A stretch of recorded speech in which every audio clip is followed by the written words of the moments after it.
அகில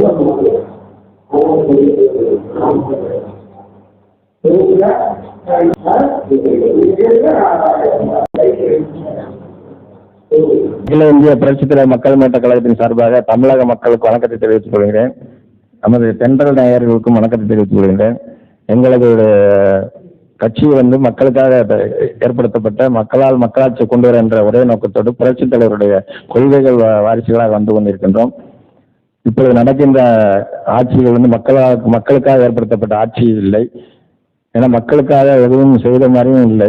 எனவே எங்களுடைய கட்சி சார்பாக மக்களுடைய நலத்திட்டங்களும் கல்வி, விவசாயம் மற்றும் அவருடைய மருத்துவம் என்ற மூன்றுடைய துறைகளுக்கும் நாங்கள் நல்ல ஒரு தரமான ஒரு துறையாக ஆக்குவோம் என்றும் எங்களுடைய கொள்கையாக கொண்டு வந்திருக்கின்றோம்.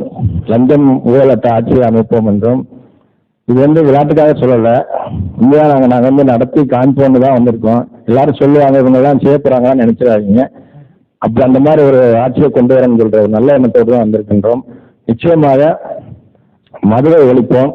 மதுவை நீங்க இவங்கெல்லாம் என்னத்தை மது ஒழிப்பு போறாங்கன்னு நினைச்சாங்க. நிச்சயமாக எந்த விதமான போதைப் பொருளும் நம்ம நாட்டுக்குள்ள வரக்கூடாது, யாரும் அதுக்கு அடிமையாகக்கூடாது என்ற ஒரே நோக்கத்தோடு எங்களுடைய ரத யாத்திரை தொடங்குது. எங்களுடைய கட்சியினுடைய கொள்கைகளை மக்களுடைய பரப்புவதற்காக நாங்கள் கொள்கை ரத யாத்திரை ஆரம்பித்திருக்கின்றோம்.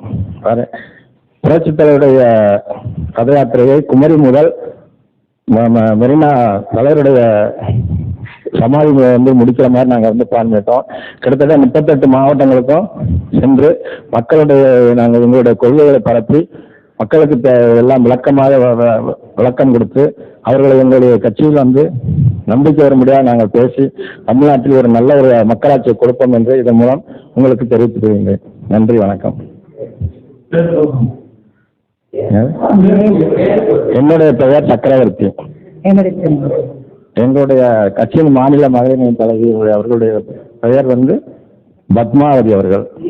அவங்க ஆண்டாள் அவர்கள். ஆன்மீக துறையில இவங்க காஞ்சிபுரம் மாவட்டத்தில் இருக்காங்க.